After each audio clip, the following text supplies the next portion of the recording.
the case of Carrie Farver. Carrie Farver was born on November 30th, 1974, in Macedonia, Nebraska, USA. As a single mother, she raised her son, Max Maxwell, after experiencing failed relationships in the past. Raising Max was challenging for Carrie. Despite her immense love for her child, she struggled with depression, which led to a period where she spent a month in bed. During this time, her mother, Nancy Rainey, took care of Max. Carrie's difficult relationship with Max's father and unstable living conditions contributed to her mental health issues. At the age of 20, Carrie's struggles led to a diagnosis of bipolar disorder.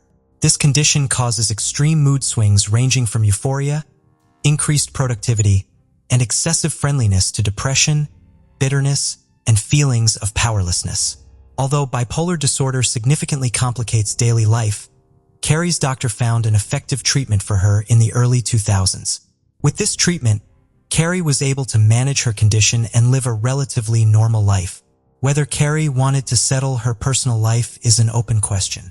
On one hand, what woman doesn't dream of a suitable partner? On the other hand, why commit to someone who might bring worries and misfortunes? Carrie was raised in a loving family and had an active lifestyle. She played sports and aspired to become a doctor. However, her dreams were cut short during her first medical practice when she fainted at the sight of blood. Deciding not to risk her health or her patients, she pursued a career in programming instead. In the fall of 2012, Carrie received a job offer in Omaha with good prospects and decided to take it. However, her son Max was in middle school and preferred to stay in his familiar surroundings, so he remained with his grandmother in Macedonia. According to Amy, a friend of Carrie's father, Carrie had a radiant smile that drew attention whenever she entered a room. It was likely this quality that caught Dave Kropa's eye when they met at an auto repair shop in November 2012. As Carrie showed him something inside her car, a Ford Explorer, Dave felt an instant attraction. Their first date arrived soon after, but their time together was interrupted by numerous calls and messages from a woman named Liz, who eventually stopped by Dave's apartment to collect something she had left there earlier. Dave told Carrie about his past relationship with Liz, whom he met on a dating site 6 months prior. They had been together for a while, but he ended things because she was extremely clingy. Carrie was understanding and wasn't fazed by Liz's presence in Dave's apartment, recognizing that everyone has past relationships that can resurface. 2 weeks after moving in, Carrie started dating Dave. They had discussed their expectations beforehand and agreed to a brief, casual affair. Liz, whose full name is Shauna Elizabeth Golier, was the first person Dave met online in 2012. Dave and Liz had children around the same age. However, Dave felt Liz wasn't a suitable long-term partner due to her limited education and lack of shared interests. Their relationship focused more on physical intimacy than meaningful conversations. Over time, Liz grew increasingly interested in what Dave was doing when she wasn't around, particularly in regards to who he was seeing. However, Dave consistently reminded her that they were in an open relationship, implying that she shouldn't be concerned about his interactions with others. He also reassured her that she had the freedom to date other men if she chose to do so. Despite Dave's openness, Liz couldn't shake off her feelings of dissatisfaction and jealousy, particularly towards Dave's children and their mother, Amy. She struggled to understand the close bond that persisted between Dave and Amy even after their breakup. As a result, Liz's behavior became increasingly possessive, prompting Dave to create distance between them. It was during this period of separation that Carrie entered Dave's life. Carrie was not only beautiful, but also stylish, intelligent, and a great conversationalist. Dave found himself lost in conversation with her for hours, feeling an undeniable connection as they shared common interests and perspectives. Liz noticed that Dave was becoming increasingly distant, so she tried to rekindle their connection by sending messages, emails, and making phone calls. However, he had no intention of stopping his interactions with Carrie or anyone else for her sake. Meanwhile, Carrie and Dave were spending more nights together, which was convenient for Carrie's work schedule and enjoyable for Dave. Carrie seemed to be taking things lightly, focusing on having fun and not looking for anything serious. In December 2015, Liz was shot and non-fatally wounded, leading her to suspect who might be responsible and realize she needed to take action. 2 years prior, on November 13, 2012, Carrie had kissed Dave goodbye before he left for work, expecting to see him later. However, that would be the last time they saw each other. At 9:45 a.m. that morning, Dave received a surprising text message from Carrie stating she wanted to move in with him permanently. Dave found this message disconcerting as they had previously discussed and agreed not to rush into a relationship, being happy with their current situation. Dave replied that he wasn't ready for such a change, but Carrie's response was unpleasant and filled with profanity. He was shocked to discover that all of Carrie's belongings were gone from the apartment. This led him to believe she had left him for good. That same day, Carrie also removed him as a friend on Facebook, which seemed like the end of the matter. However, Dave started getting multiple rude texts and emails from Carrie daily, containing curses and threats to ruin his life. Carrie sent a large number of these messages, all of which were aggressive. Uncharacteristically, she also stopped showing up for work, despite being known for her punctuality. Strange messages weren't only sent to Dave, but also to her mother and 15-year-old son, Max. She claimed to have found a job in Kansas and planned to take Max with her, but wanted to be alone for the time being due to worries over her failed romance. In May 2013, Carrie posted on Facebook that she'd left of her own free will and was tired of criticism. She wasn't missing her old life but wasn't ready to return home. Carrie asserted her independence as a grown woman, stating that she had the right to leave home if she chose to. She apologized for hurting everyone by leaving abruptly. However, as time passed, Carrie failed to reappear. Her mother became increasingly concerned when Carrie missed important family events, including her own birthday, Max's birthday, and other celebrations. The final indication that something was seriously wrong was when Carrie missed her father's funeral. Liz began receiving messages from Carrie, which were insulting, humiliating, and even threatening. Carrie warned Liz to stay away from Dave. Confused by Carrie's behavior, Liz reached out to Dave, who revealed he was facing a similar situation. Carrie was sending him messages and emails, accusing him of wrongdoing, calling him a liar, and vowing revenge for the pain he allegedly caused her. The messages were sometimes ominous, with Carrie claiming to know what Dave was doing at the moment. The shared experience brought Dave and Liz closer together, but also made Dave feel guiltier about the trouble he had caused. The messages from Carrie grew more menacing and were filled with grammatical errors and illogical content. This was unusual, as Carrie's mother claimed that her daughter had always been a calm person who wrote coherent and well-structured letters and documents. Carrie was known to be meticulous about spelling and writing style. It's possible that she had experienced even more severe mental health issues. Her actions seemed to be driven solely by her uncontrolled mental state.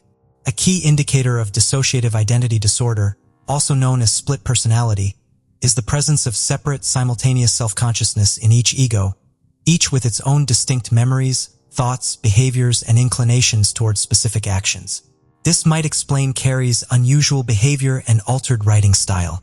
Everything suggested she was unstable, which is why the police didn't initially consider her missing, instead focusing on stopping the pursuit of Liz and Dave.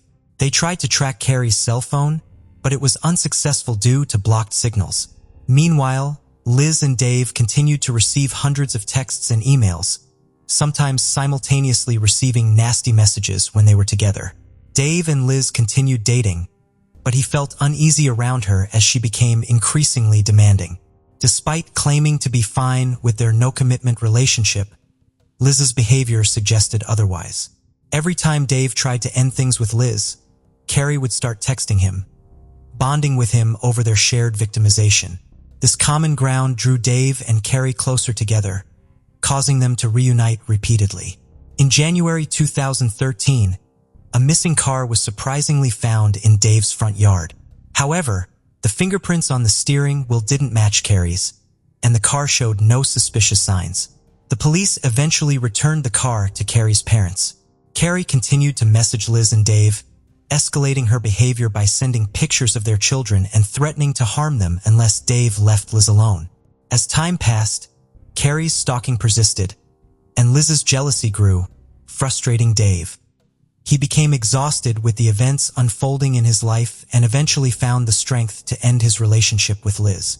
This decision came shortly after a tragic incident in August 2013 when Liz reported a fire at her home that resulted in the death of all her pets, including a snake, a cat, and 2 dogs. Liz suspected Carrie was responsible, citing repeated threats made via texts and emails. The incident marked a significant turning point in the case of missing person Carrie Farver, leading to Carrie's placement on a federal wanted list. Tens of thousands of messages were meticulously analyzed. Law enforcement seized cell phones from Dave and Liz, as they believed Dave was also in danger. Someone had vandalized the auto repair shop where he worked and thrown a brick through his window. It appeared that Carrie's anger was directed at anyone in Dave's life. Consequently, Amy Flora, Dave's ex-wife, began receiving threatening messages from Carrie. As Dave spent time with his children, he also saw Amy regularly. The police were perplexed as to why Carrie, who had dated Dave for less than 2 weeks, was now stalking Dave and his ex-wife. The investigators decided to focus on Dave Kropa, as Carrie's disappearance raised many questions that needed to be answered. It was a mystery that didn't add up. Carrie Farver's family was also tirelessly searching for her, exploring every possible lead to find her. Their efforts finally paid off in the spring of 2015 when detectives Ryan Avis and Jim Doty took on the case. Unfortunately, they found no evidence that Carrie was still alive. One of the detectives shared their thoughts with ABC News. "It's unusual for adults to suddenly leave without using any money. No one saw or heard from her, which doesn't make sense. She had a good income and a nice home.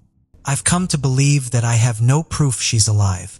With the help of a digital forensics expert, the detectives analyzed data from Kropa and Golier's phones from 2013.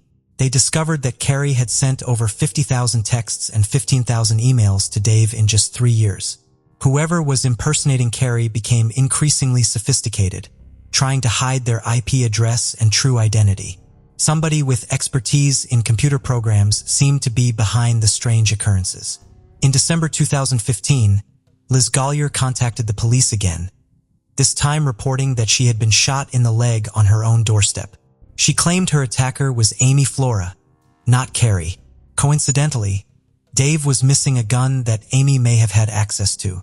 This new development raised suspicions that Amy might be involved in Carrie's disappearance.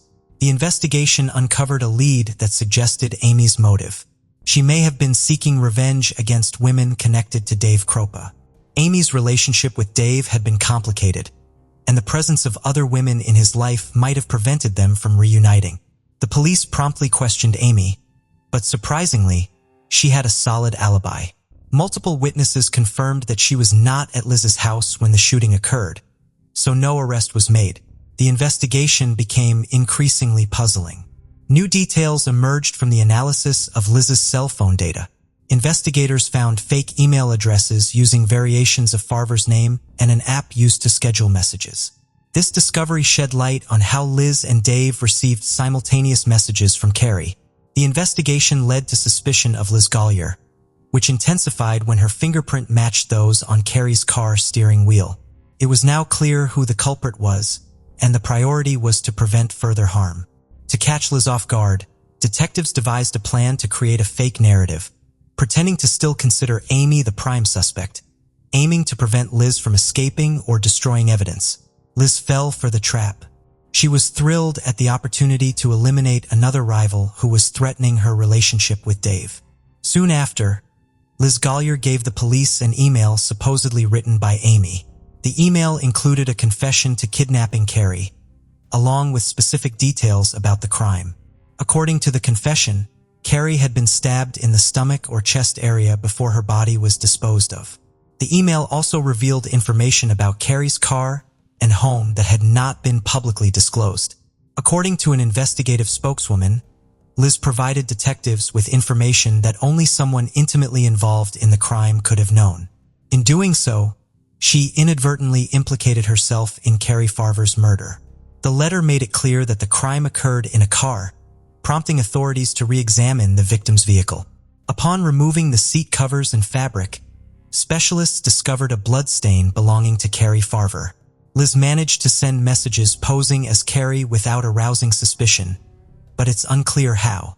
Reports suggest that Liz Golier led a double life, dating both Dave and a man named Garrett. Notably, Garrett's IP address was linked to messages sent under Carrie's name. When questioned, Garrett revealed that he had been in a long-term relationship with Liz.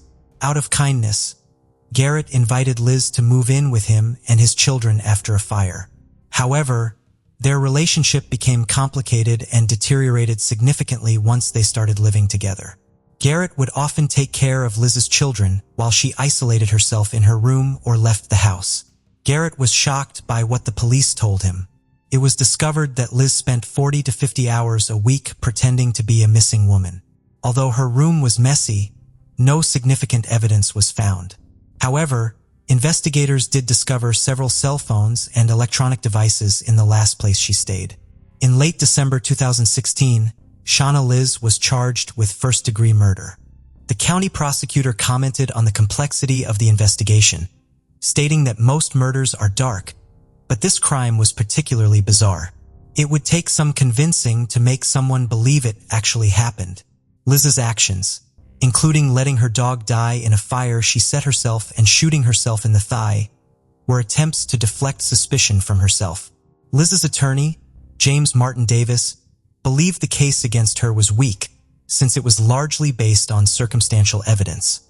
Key pieces of evidence were missing, including Carrie's body and the crime weapon, and Liz had not confessed to the crime. In fact, there was no conclusive proof that Carrie was even dead. The defense team requested a mistrial, which would allow a judge to determine the extent of Shauna's guilt. The prosecution presented a substantial amount of complex electronic evidence, as well as physical evidence. They argued that the amount of blood found on the passenger seat of Carrie's car supported the theory that she had been stabbed. Investigators also found a direct link between Shauna and Carrie's murder by analyzing a memory card that Shauna had used around the time Carrie went missing.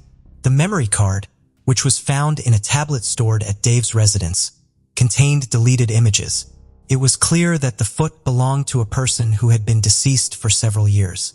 Notably, Carrie had a similar tattoo among her distinguishing features. Her mother later confirmed that the tattoo indeed belonged to Carrie. The photo solidified the conviction of Shauna Liz as a predator. The judge ruled her guilty of first-degree murder and handed down a life sentence without parole, stating that Carrie Farver did not disappear by choice but was tragically murdered.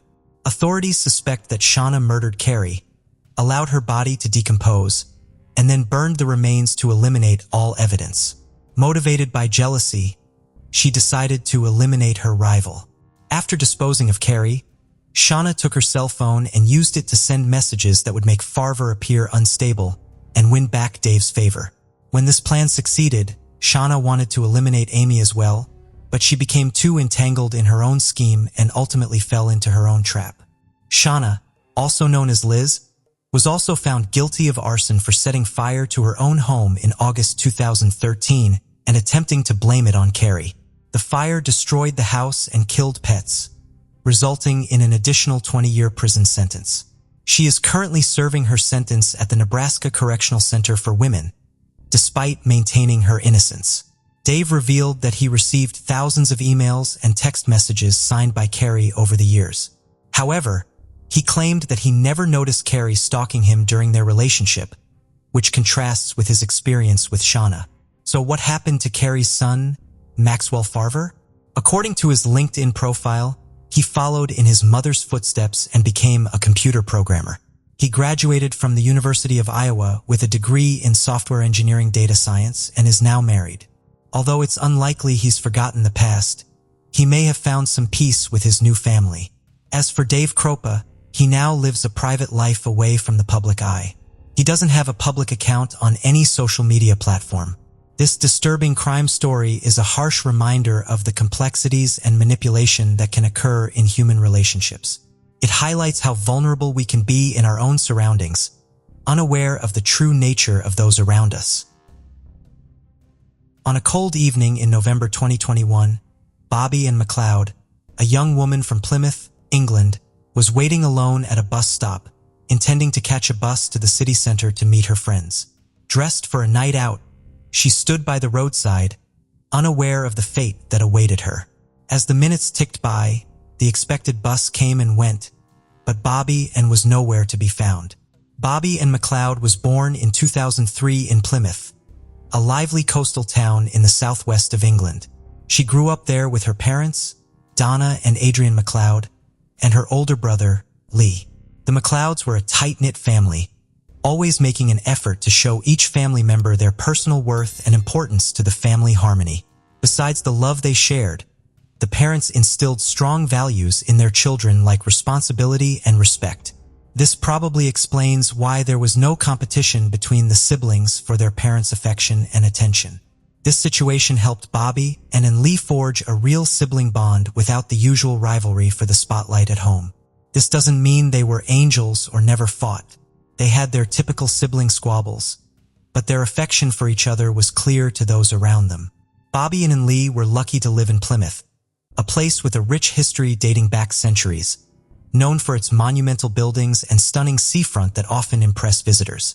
Surrounded by such a positive environment, Bobbi-Anne thrived, becoming a popular and cheerful person, always with a bright smile on her face. People who knew her from high school described her as a pretty girl with fair skin, long hair, not very tall, and with a delicate demeanor. Her kindness, loyalty, and willingness to help others made her a great friend to many. Like many teenagers, Bobbi-Anne was drawn to the rebelliousness of alternative rock and its provocative lyrics. She listened to artists and bands like Pink Floyd, Nirvana, Queen, and even the controversial rapper Eminem. Despite the loud music that challenged the norms, Bobbi-Anne remained the sweet girl everyone knew. She loved watching Disney movies, with Lilo and Stitch being her favorite, fascinated by the blue alien, her favorite color. At school, she was known for her artistic talent and creativity. She was always motivated and clear about what she wanted in life. One of her goals was to graduate from high school, and upon achieving that, she aimed for higher education. She entered university aspiring to become an interior designer. Around this time, she also experienced young love, starting a relationship with a local boy a year younger than her. They made a cute couple, got along well, and shared many friends. Donna and Adrian, as parents and Lee as the older brother, approved of the relationship, seeing that the young couple didn't neglect their responsibilities because of love. In fact, since they were all busy with studies during the week, they made sure to plan time together on weekends. So on Saturday, November 20th, 2021, nobody at the McLeod's home was surprised when Bobbi-Anne said she would go out with her boyfriend, keeping up with their routine of nurturing their romance. They had plans to meet some friends at 8 p.m. in the city center. She had to leave home well in advance to account for the travel distance and the need to catch a bus. It was around 5:45 p.m. when the young girl bid her father goodbye, told him she loved him, promised to be back at the agreed time, and left for the bus stop. She had a 4-minute walk to the nearest bus stop at the end of her street, a route she was familiar with. Between 6:05 and 6:15 p.m., some passersby spotted her standing at the stop, looking up and down the street waiting for the bus. Like any girl her age while waiting, she used her mobile phone and checked her social media.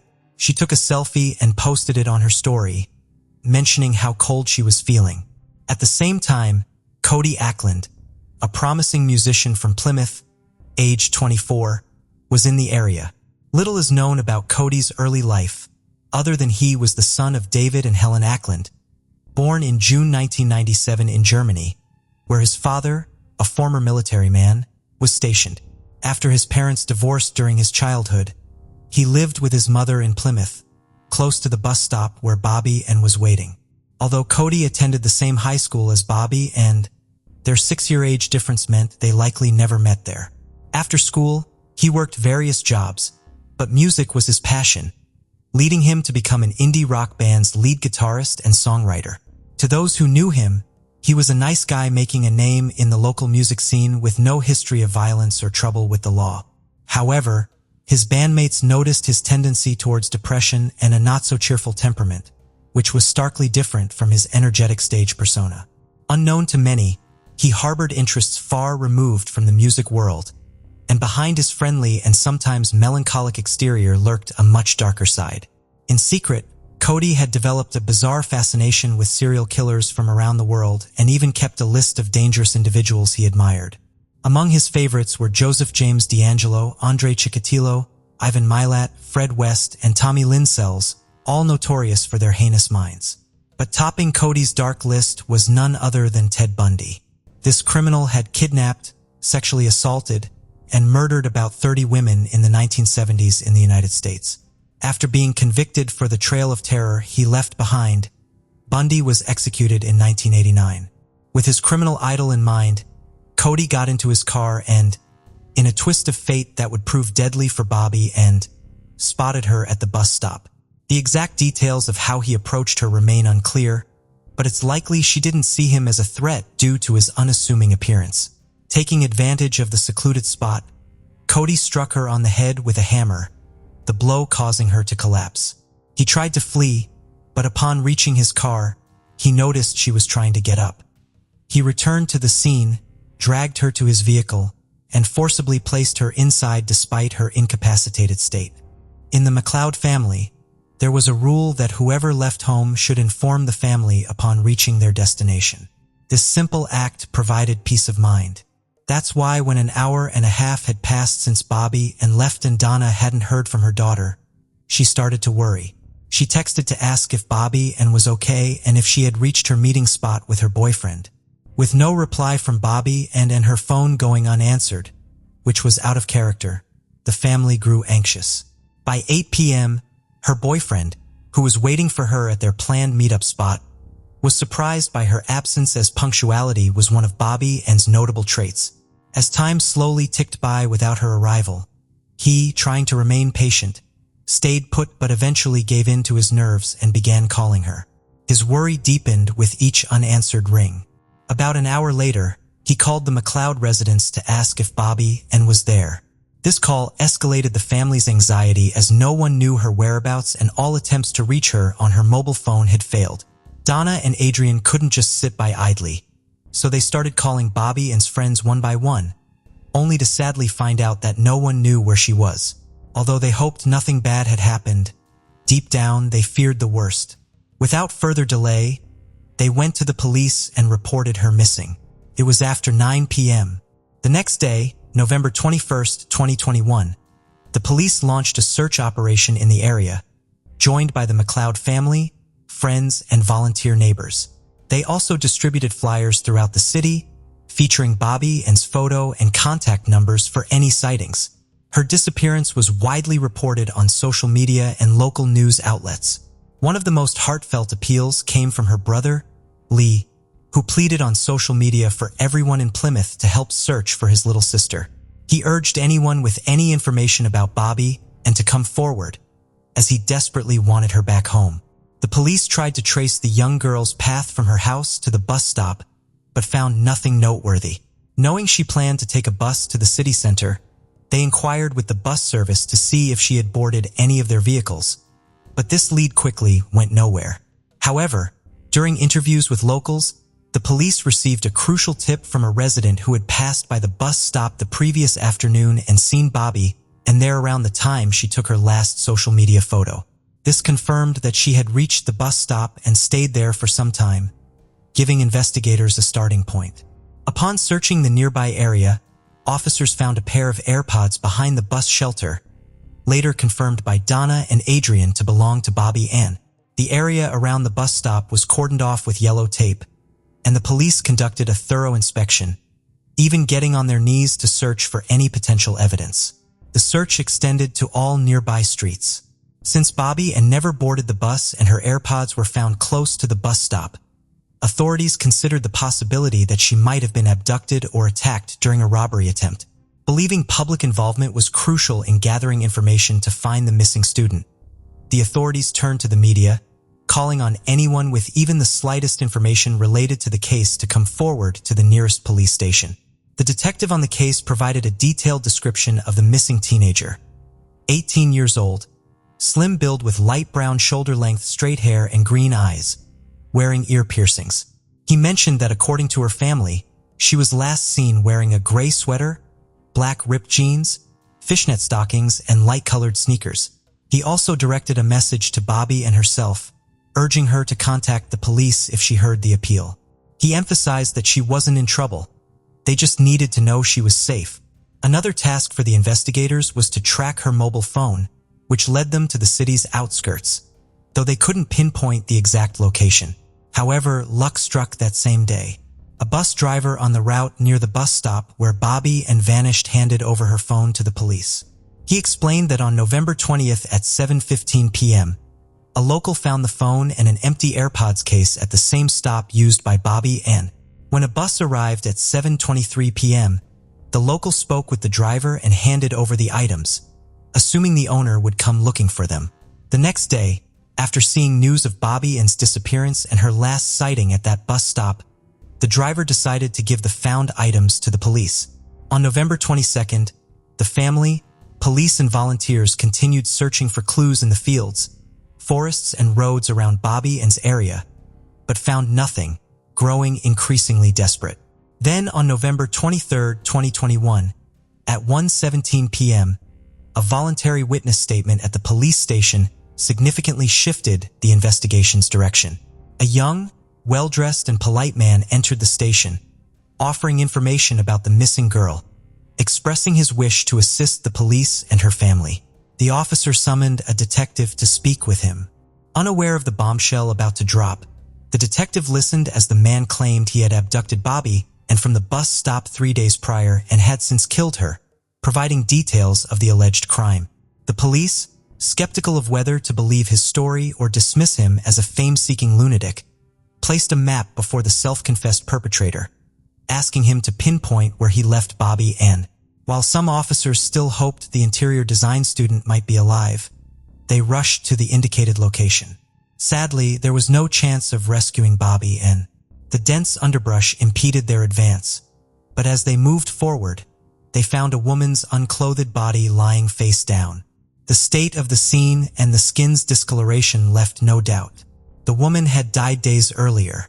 Later, the police publicly announced that after receiving a confession from a suspect and verifying its authenticity, they had discovered a woman's lifeless body on a beach about 7 miles from the bus stop where Bobbi-Anne was last seen. The body was found in a wooded area and the victim had yet to be identified. However, due to the height and certain physical traits, investigators strongly believed it was Bobbi-Anne. While awaiting official identification, they informed the McLeod family of the discovery. The suspicions were confirmed when dental records of the victim matched those of the abducted student. The confirmation that the body was indeed that of the beloved missing student sent shockwaves through the local community. The people of Plymouth, who had actively participated in the search, were shattered by the tragic end of the case. To express their grief and support for the McLeod family, residents held a vigil near the bus stop from where Bobbi-Anne was taken. Overwhelmed by tears and trying to stay strong, Bobbi-Anne's mother thanked friends in the community for their support during the search and at the vigil honoring her daughter's memory. She regretted the sad circumstances that brought them together. With a quivering voice and shaking hands surrounded by loved ones, she delivered a prepared statement highlighting the blessing it was to watch Bobbi-Anne grow up in their family. She mentioned that although her beloved daughter's life was taken too soon, the beautiful impact she had wherever she went would never be forgotten. Then, lifting her candle, she asked everyone to do the same in memory of her daughter, followed by a minute of silence. Lee, Bobbi-Anne's older brother, also shared his feelings, but he did so on social media, thanking her for the time they spent together and vowing never to forget her. He expressed how unjust it was for such a beautiful and talented girl to meet such a horrific and undeserved end.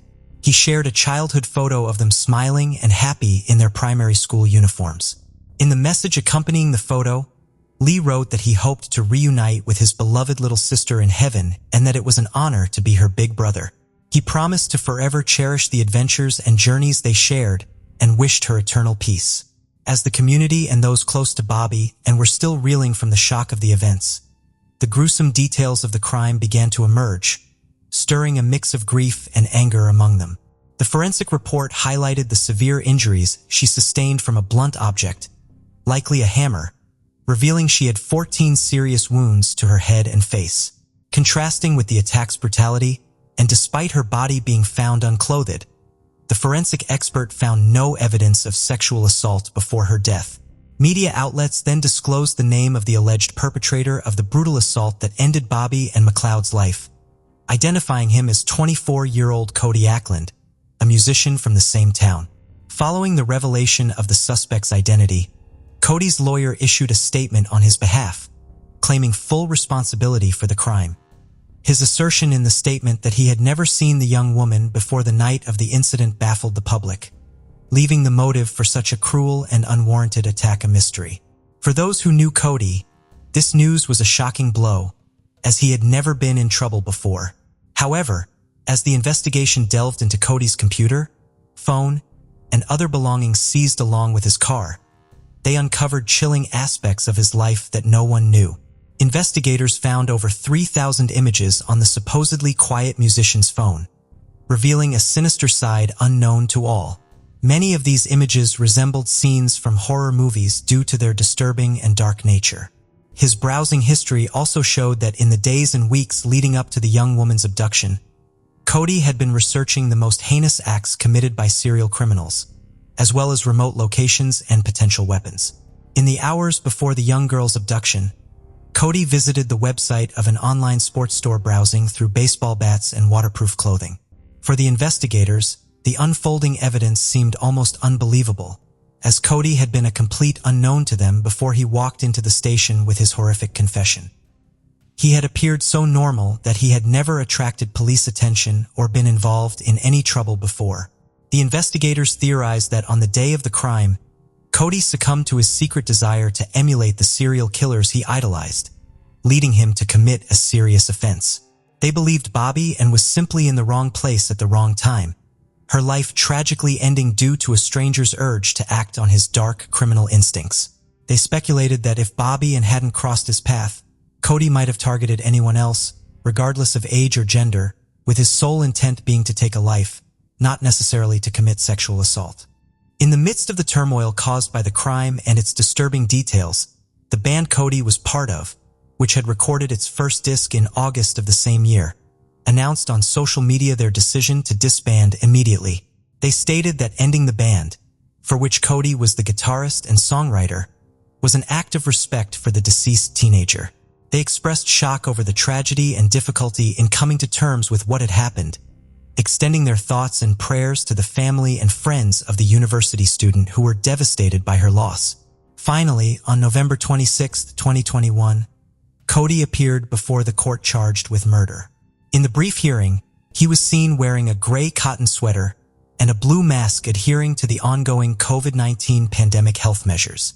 He spoke only to confirm his name, address, and date of birth. The presiding magistrate informed him that he would be held in custody and face trial at the Crown Court in Plymouth.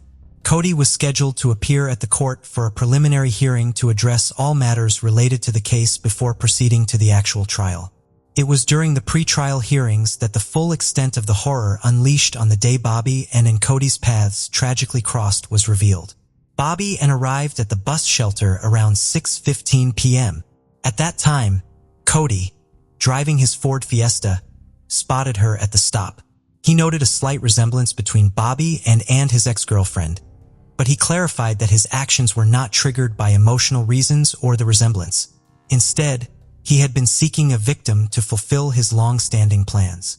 Bobbi-Anne, a design student, seemed the perfect target for him, so he parked on the road behind the bus stop.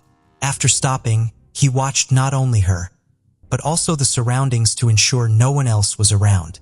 Then he quietly approached her with a hammer he had brought along and struck her twice on the head. Believing the blows were fatal, he returned to his car to escape, but to his astonishment, he saw that Bobbi-Anne was not only alive, but also trying to get up from the ground.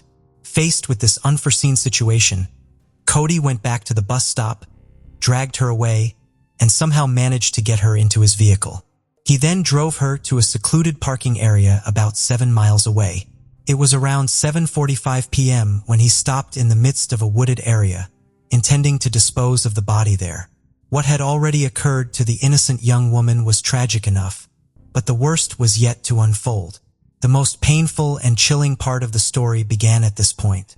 Cody recounted that when he attempted to leave the body, he realized Bobbi-Anne was still alive and conscious. Despite having the opportunity to repent and seek help or take her to a hospital for medical care, Cody chose not to deviate from his original plan. He decided to remove her from the car. And at that moment, despite being attacked by him, the defenseless young woman expressed her fear to him. Cody told her he was scared too because he had never done anything like this before. Then he attacked her with the hammer, striking her 12 times in the head. He immediately set about destroying evidence, starting with burning her handbag in the woods. When he returned to where Bobbi-Anne lay, he was, in his words, both surprised and impressed because she was still alive, making some sounds. Admitting he admired her resilience, he said he then ended her suffering by suffocating her. Next, he placed her body in the trunk of his car and drove about 30 miles, where he hid the body after undressing her and removing her jewelry. Around 10 p.m., Cody returned home and went straight to bed. The next day, he threw the hammer into a river and disposed of a bag containing the blood-stained clothes of both him and Bobbi-Anne at some orchards. On November 21st, while the McLeods, police and their community were frantically searching for the young woman, Cody was out enjoying himself.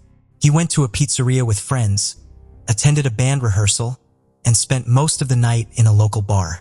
Witnesses called to testify noted that Cody seemed unusually cheerful that day, even making jokes and hugging friends. The defendant recounted that on November 22nd, he continued enjoying himself, buying sweets and going to the movies while keeping up with the latest news and massive search efforts for Bobbi-Anne on his phone. However, the initial euphoria of having fulfilled his dark fantasies gradually faded. On November 23rd, Cody went to his job at a car service company where he worked as a valet. The morning was uneventful, but after his lunch break, he made an unexpected turn. Cody messaged his bandmates telling them he loved them and they might not see each other for a while. He also sent a message to his mother expressing his love. Then he went to the police station and confessed to the crime. During the police statements at the hearings, it was made clear that in addition to Cody's confession, there were numerous pieces of physical evidence collected from various locations he visited after the crime.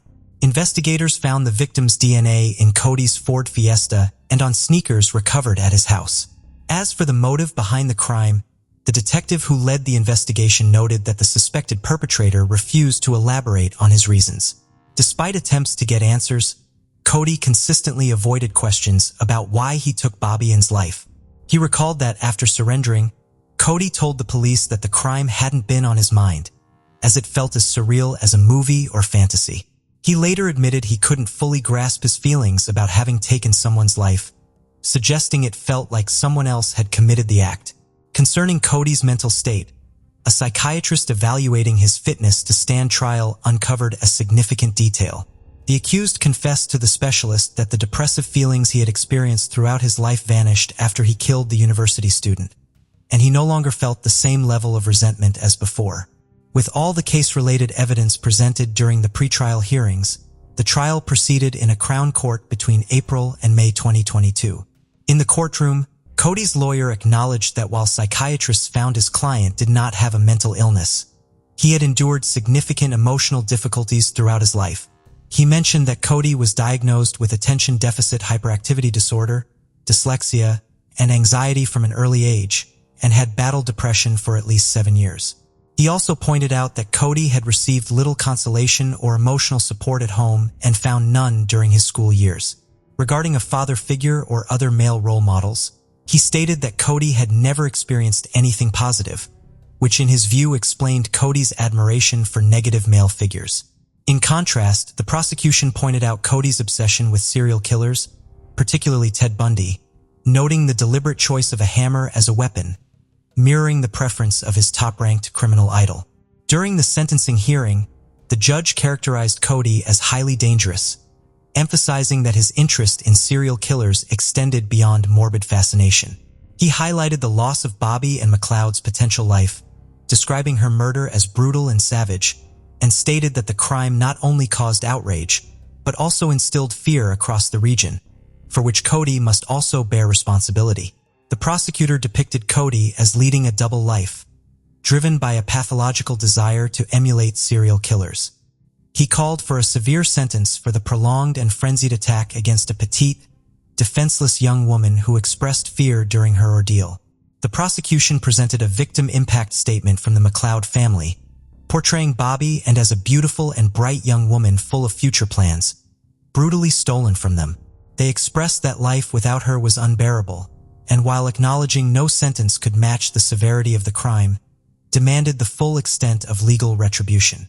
The defense attorney, on the other hand, argued for mitigation, citing Cody's voluntary surrender and confession, which provided the McLeod family with some closure and knowledge of their daughter's fate. When delivering the sentence, the judge addressed Cody directly, stating he had brutally ended the life of a wonderful young woman after a prolonged torment. He sentenced Cody to life imprisonment, setting a minimum term of 31 years before eligibility for parole. 6 months after the tragic day, her life was extinguished. The time came to bid farewell to Bobbi-Anne McLeod. The profound impact of her case on the community and the genuine affection of the locals for the friendly and beautiful young woman and her family were once again evident.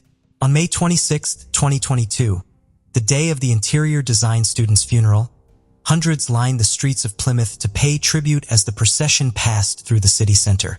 The hearse, covered with a blanket and plush figures of her favorite childhood characters, Lilo and Stitch, was drawn by a horse-drawn carriage.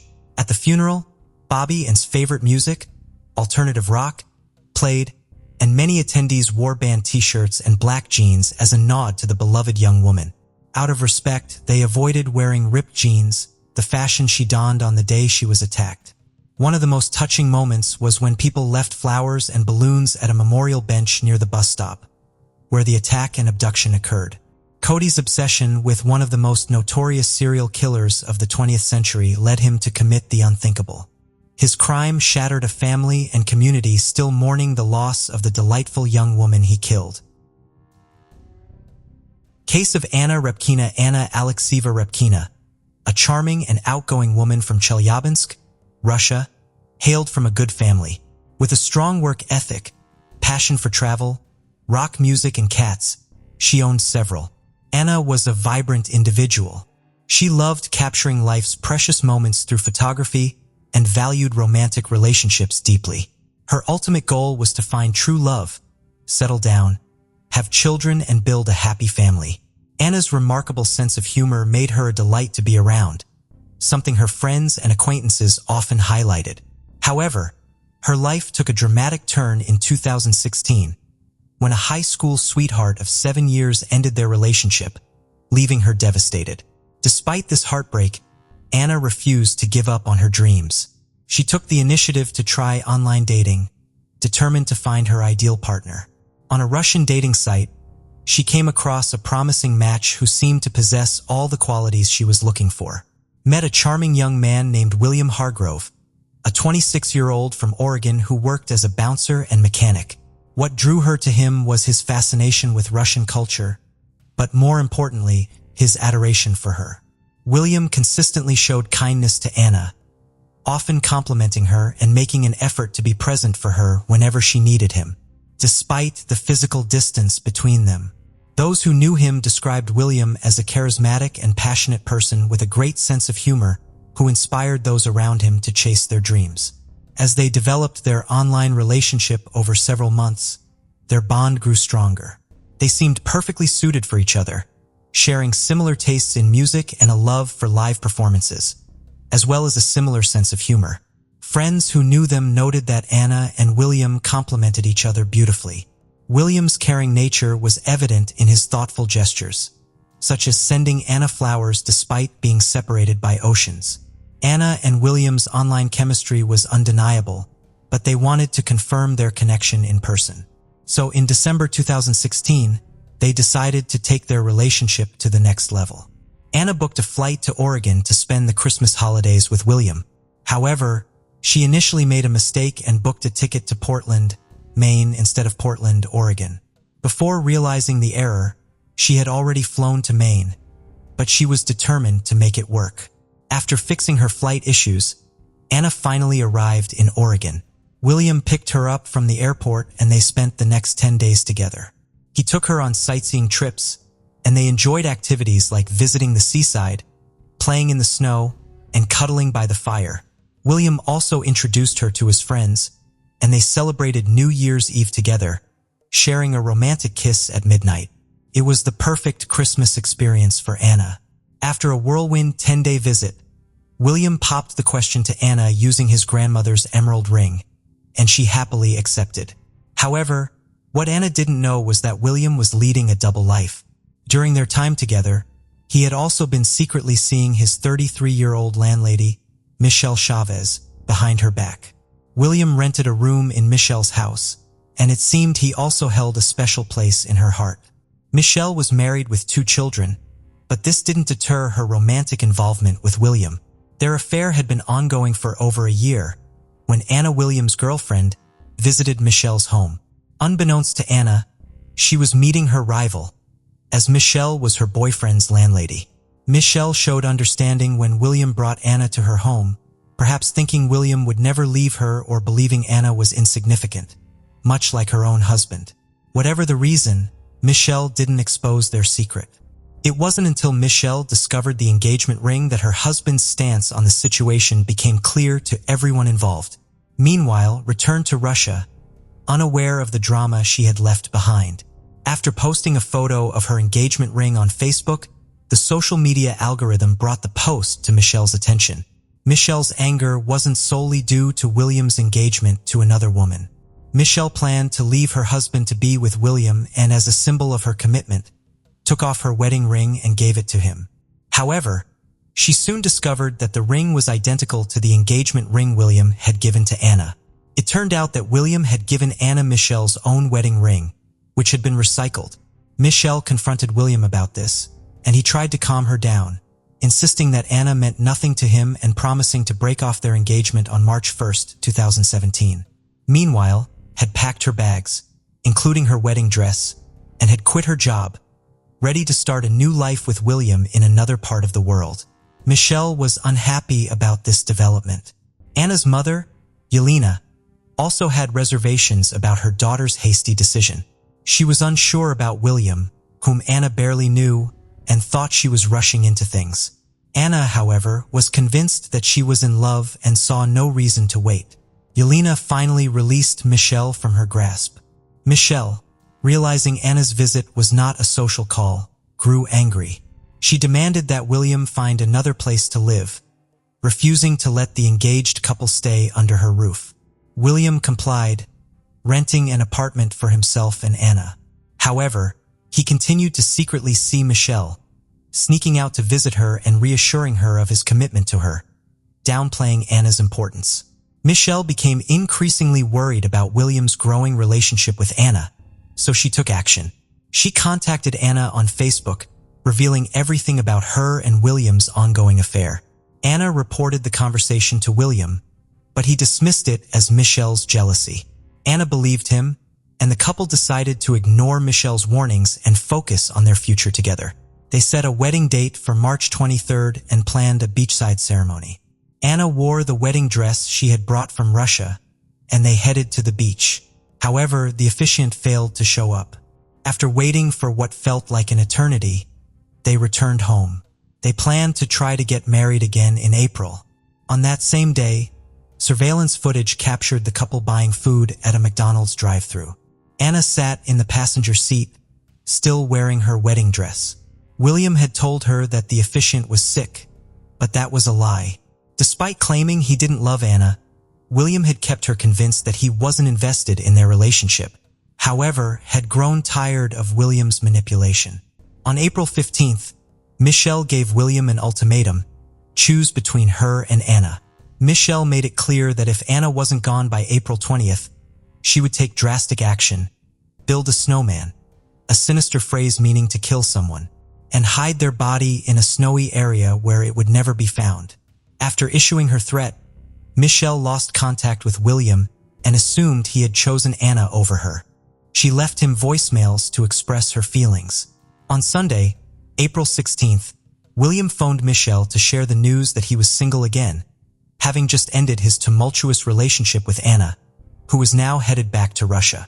Coincidentally, William had hit a deer with his car and was waiting at the Ailey Martile store for repairs. He asked Michelle to meet him there.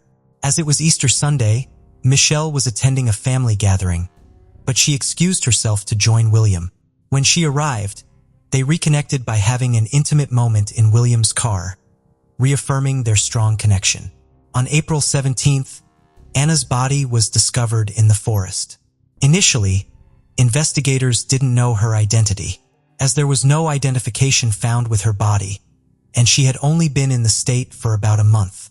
The crime scene lacked a murder weapon, but was littered with trash. However, amidst the debris, a clear plastic bag caught their attention. Inside, they found a KFC receipt, an empty Pepsi cup, and a KFC chicken paper bag. The KFC receipt turned out to be the crucial clue in solving the case. It contained a date, time, and debit card number, which led investigators to Kevin Thomas. When questioned, Kevin revealed that he was best friends with William and had been getting to know Anna. He also shared a tradition with William where they would eat lunch at KFC every Friday. The receipt, it turned out, was from a purchase made about a week before Kevin's questioning. The investigation into Anna's death led to the discovery of William's deceitful behavior. In his interview, Kevin revealed that William had borrowed his shotgun, claiming he wanted to go to the woods to clear his head. However, William never returned the weapon. The police began to suspect William and Michelle after hearing Kevin's following Anna's death. William's behavior became increasingly unusual and suspicious. He withdrew money from Anna's bank account to pay off his debts and was caught on camera buying cigars and Star Wars Legos at various stores. William also confided in Kevin that he was spending money recklessly to cope with his emotions. Furthermore, he began researching time travel and even reached out to strangers on WhatsApp, offering to exchange his soul for the opportunity to go back in time. William wanted to travel back in time to April 16th to prevent a situation caused by his best friend's mistake. However, on that day, William was seen crying in a store employee's arms, claiming his girlfriend had just broken up with him. He had moved back in with Michelle, but was picked up by the police and questioned. The police asked William about his whereabouts on April 16th, and he said he was on a drive with Michelle. When asked about Anna, he denied having a romantic relationship with her, saying they had only gone on 2 dates and he had ended things. According to William, their last interaction was in mid-March, when Anna mistakenly posted their engagement on Facebook, causing trouble with Michelle. When questioned about the trash found near his late fiancée or the woman he dated, William admitted to littering, but claimed it was just KFC trash and a can from the general store, not related to Anna's death. About 40 miles separated the ALP general store from the logging road. However, the investigators did not believe William's alibi. Lieutenant Chris Duffett, one of the investigators, quickly increased the pressure by revealing that William's trash had been discovered near a murder victim at a different location. Initially, William reacted with surprise and heartbreak, feigning disbelief that he was being questioned about a murder. 2 days after Anna Repkina's body was found, her fiancé William Hargrove was arrested for her murder on April 19th. During the investigation, was also questioned about her whereabouts on April 16th, the day Anna was killed. At first, Michelle stuck to a rehearsed alibi, claiming she and William had spent the day together, with William picking her up from her mother's house and going on a drive. However, Michelle later changed her story, admitting she had lied initially. She then claimed that she and William had planned to meet up, but he never called or showed up. When the police revealed that William was in custody for murder, Michelle's response was surprisingly calm, saying only, "Okay." The investigator pressed Michelle on her lack of emotion, which eventually broke down, and she tearfully attributed her initial calm to being in shock. William Hargrove was indicted on charges of murder, identity theft, and 2 counts of theft in June 2018. His trial began in October 2019, with the prosecution seeking the maximum penalties for each charge, while the defense argued for a more lenient sentence. William's defenders claimed he was innocent and that Melissa, the spurned lover, was the true culprit. However, the prosecution presented a strong case against William, backed by evidence and motive. The evidence showed that William was torn between 2 lovers, with Anna pressuring him to make a choice. There were records of William and Anna driving together in an alone car. On the day of Anna's murder, William's cell phone was tracked to the logging road at 4:30 p.m. The shotgun used to kill Anna was found in William's car, with his fingerprints being the only ones on the weapon. Despite denying any involvement in Anna's death, William was caught using her money to go shopping and pay off his car insurance. He was even filmed withdrawing cash from an ATM using her card. The prosecution argued that William had driven Anna to the forest, gotten her out of the car, and then executed her with his shotgun. The prosecution claimed that William was faced with a choice between Anna and Michelle, leading to his actions. In contrast, the defense argued that their client was innocent. According to the prosecution, the evidence pointed to Melissa as the perpetrator. A threat from Melissa to build a snowman with Anna, her cell phone found near the logging road, and Anna's cell phone discovered in Melissa's house suggested that Melissa had planned the crime. Melissa, who was not charged with any crimes, testified as a witness for the prosecution. She revealed that she worked as a late-night cab driver and was married to an Oregon State University instructor, but their marriage was loveless and open. She met William at a bar where he worked and, with her husband's permission, began a romantic relationship with him. As they grew closer, William rented a room in her house. When Anna entered the picture, Melissa was not threatened, having a similar open relationship with William. Melissa explained that by her second visit, she couldn't tolerate the situation anymore, especially when she saw her own wedding ring on Anna's finger. Although she had given William an ultimatum, she had no role in William's actions that hurt Anna. Melissa clarified that she never intended for Anna to get hurt or killed. She denied the defense's allegations, stating that the threat about building a snowman was just a joke, a light-hearted family comment, even if it was a bit extreme. She acknowledged that her cell phone was found in the forest, but William was the one who drove her there. She didn't know why or what he planned. Furthermore, William had given her Anna's cell phone the day before he was questioned. As his partner, she naturally held onto it for him. Melissa's testimony lasted 14 hours, and she was not the only one. Around 70 other people testified, including Anna's mother, William's best friend and roommate, some of Melissa's family members, and others. Throughout the case, Melissa faced intense scrutiny, particularly in her hometown in Oregon, where she was criticized and ostracized by the locals. Michelle had reached a low point and attempted suicide, but fortunately it was unsuccessful. The prosecutor praised Michelle's efforts to take responsibility, calling her actions tough and super tough. After a month of court appearances, the judge asked the jury to deliver their verdict. The jury deliberated for less than 3 hours and returned with a decision. Despite the defense's efforts, they couldn't find Michelle guilty of Anna's death. There was no physical evidence linking Michelle to the crime scene or the weapon used. In fact, she had a solid alibi. She was celebrating Easter at her mother's house, and multiple witnesses could vouch for her presence. On the other hand, William maintained his not guilty plea, but the overwhelming evidence against him led to his conviction on all charges. He was sentenced to life in prison with the possibility of parole in 25 years. Anna's attorney announced plans to appeal the verdict.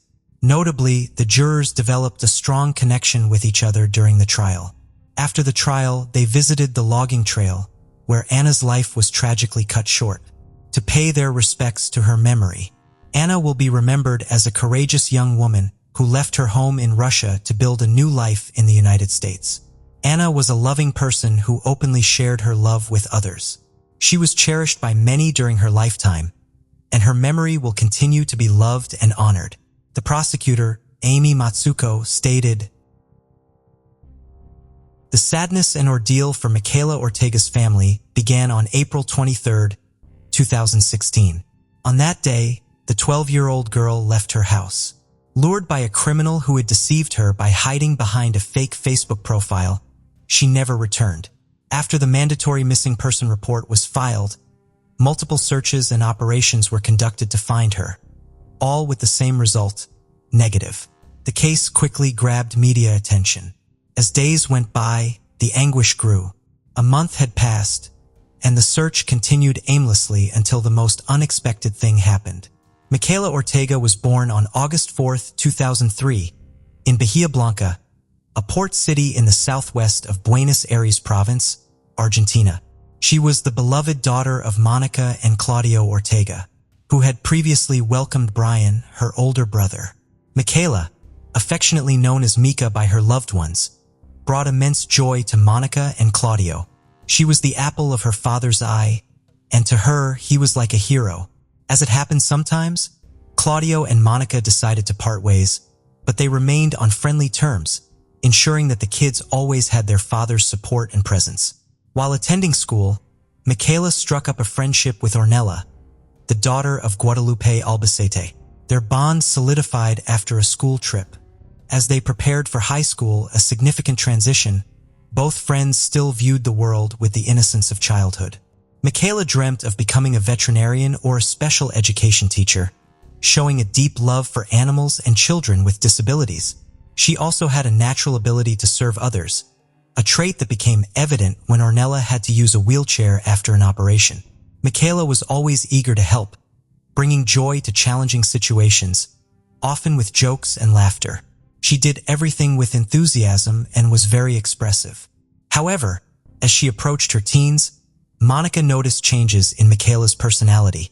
Her taste in music, language, and surprising demands, like wanting tattoos and going out alone, bewildered her. Despite their attempts to seek professional guidance from the school, Micaela's volatile temperament led to daily arguments over trivial matters, from breakfast choices to what she should wear. The best times were when Micaela's sweet nature shone through, warming her mother's heart. Claudio, her father, took her to and from school daily. At 12, she only hung out with a few school friends and occasionally with girls from her skating group. A defining trait of Micaela during this time was her strong will to be respected and valued. During the 2016 carnivals, she met Axel and they started a sweet, innocent friendship. Claudio knew of him but hadn't met him. Around the same time, Micaela received a strange friend request on a social network from someone posing as a young girl her age, who was actually a 26-year-old man named Jonathan Luna, born around 1990. Jonathan was sentenced for a serious theft and was locked up in General Roca prison. He was also under investigation for abuse charges. Despite being known as a dangerous man, the judge of the case authorized a temporary release for him in December 2014. Jonathan seized this opportunity to escape. From that point on, there was a warrant out for his arrest, but he was never found. After a while, Jonathan settled down in Bahia Blanca. He lived in a rather rundown house and started a relationship with Maria Eliana Espinoza, a Chilean woman in her 50s. While she worked as a domestic worker, Jonathan spent most of his day glued to his cell phone, browsing social media and idling away in bed. On a popular social network, he managed more than 4 accounts posing as a woman. Collectively, he had more than 1,700 contacts, and 95% of them were girls Micaela's age. His preference for minors led him to form a face-to-face friendship with a 15-year-old neighbor who would visit his house to drink, mate, and chat. Even though he got along better with Maria, he frequently mentioned that he was in love with the teenager, brazenly stating his wish to have intimacy with her. Micaela, unaware of his true nature, started a virtual friendship with this sinister figure, thinking he was another girl her age. Using his charm, Jonathan slowly gained her trust. Around mid-April 2016, an argument with her mother persuaded Micaela to think about leaving home. When Jonathan found out he saw the perfect chance to meet her, he convinced her that a cousin of his fake online friend could pick her up and bring her to his house. On Friday, April 22, 2016, after expressing her love to her mom, Micaela retreated to her bedroom. Unaware of the true situation and believing her daughter was asleep, Monica had no idea that Micaela was writing a farewell letter. In it, Micaela asked for forgiveness and urged her family not to look for her, explaining she was heading to a friend's house on Saturday morning. The next day, April 23rd, after leaving the letter on her bed next to a stuffed toy, Micaela prepared to leave. Micaela left with just her ID and a hair straightener in her bag. A neighbor spotted her walking alone around 4:15 a.m., and a teacher saw her a few streets down later. Not long after, security cameras captured Jonathan with the girl. It was later revealed that he walked her for about 6 miles to a remote and hard-to-reach area where he tried to abuse her. Micaela fought back with all her strength, which enraged her attacker. He then assaulted her violently, ultimately taking her life. Before fleeing, he stole his victim's belongings. Monica woke up oblivious to the tragedy that had unfolded. But soon, the harsh reality hit her as she realized her daughter was missing, filling her with unprecedented panic. Given Micaela's careful attention to her appearance, it didn't surprise Monica that the hair straightener was gone. But the absence of her ID was unusual since Micaela always left it at home. The letter, undoubtedly in her daughter's style, hinted at something more behind her disappearance. Monica sensed a connection to someone in her daughter's recent behavior, suggesting an older person was involved, possibly holding her against her will. Meanwhile, Jonathan returned home, disturbed and wet. When Maria asked what happened, he admitted to making a serious mistake. The parents immediately reported Micaela missing, prompting swift action from the authorities and community solidarity, with extensive searches and operations underway. Yet none were successful. The case quickly captured media attention and public concern, while Monica, guided by a mother's intuition, believed her daughter hadn't left the city. Jonathan closely followed the news, demanding silence in the house to listen better, and even callously remarked that the young girl had brought her fate upon herself using insults. As days passed, the anguish grew and the lack of resources for the search became apparent. At one point, they ran out of funds to make color copies of Micaela's photo for distribution. During this darkest time, Monica saw how some individuals went above and beyond, even using their own money to help find her daughter. 13 days after the disappearance, security camera footage emerged. Monica recognized her little girl with her pink backpack and Mickey Mouse sweater and immediately dismissed the idea of her daughter's boyfriend being involved. The footage was quickly broadcast on TV, where Maria recognized Jonathan and confronted him, but his threats silenced her from contacting the authorities.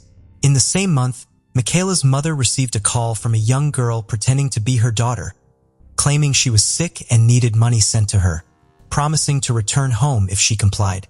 Sensing the scam, Monica tracked down the address and confronted the minor's parents, who dismissed it as a harmless prank, adding frustration and despair to Monica's ordeal. The police interviewed the young girl.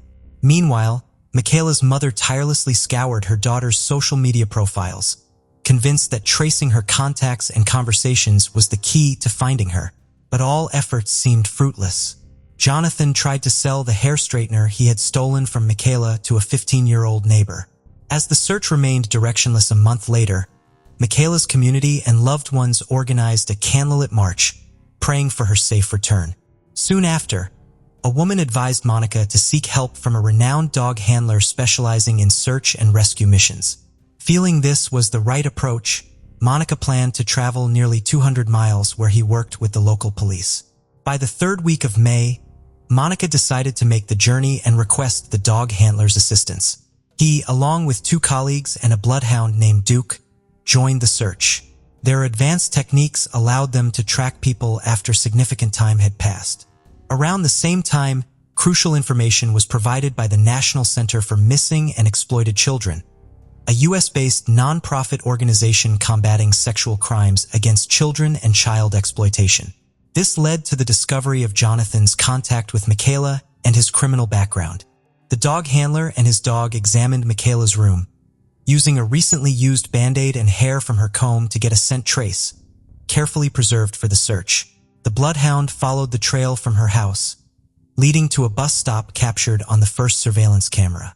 After a break, the dog continued, tracing the path to a second location where Micaela was seen with an individual.